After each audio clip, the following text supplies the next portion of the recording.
I never told my husband's family that I had once been a military prosecutor. For 11 years, I let them reduce my service to weekend drills, pressed uniforms, and jokes about playing soldier. I stayed quiet because my husband Nathan had asked me to. He said my stories made his father uncomfortable. So, when our divorce hearing began, I entered the courtroom alone. Nathan's father, Victor Hale, leaned toward his wife and laughed. She couldn't afford a real attorney?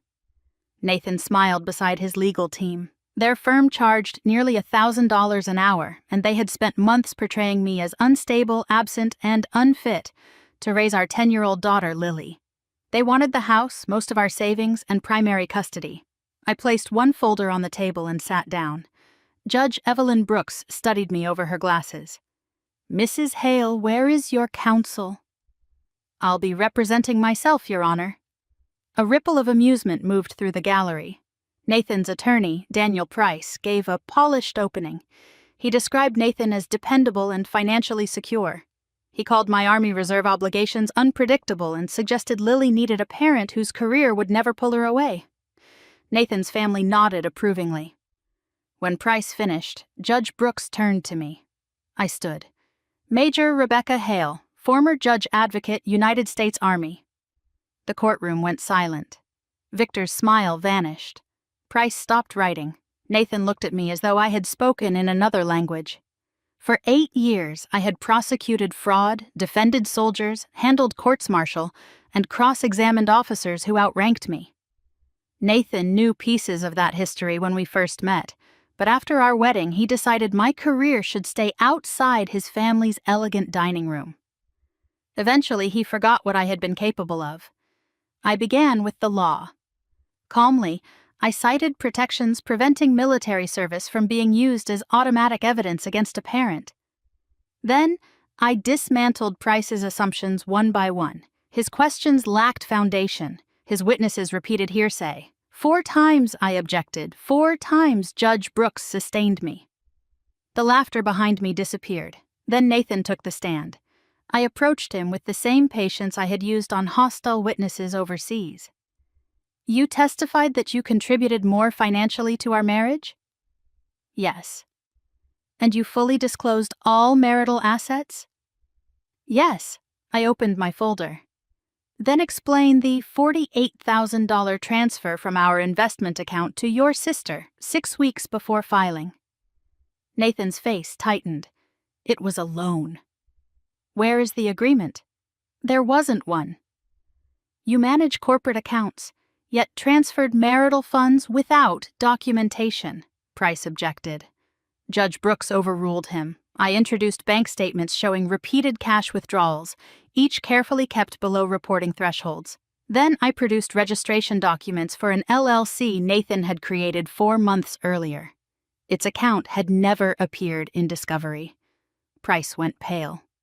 Nathan stared at the witness rail.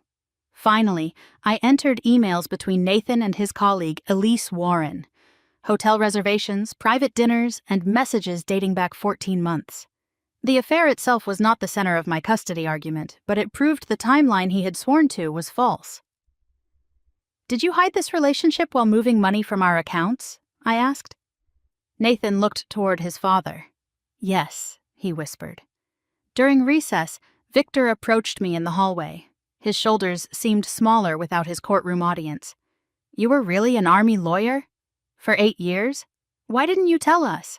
"I did, once. Nathan said it made everyone uncomfortable. After that, none of you asked." Victor looked down. "I thought you were just the lucky woman who married into your family?" He had no answer. That afternoon, Judge Brooks returned with her ruling. She found that my military service showed discipline, not instability.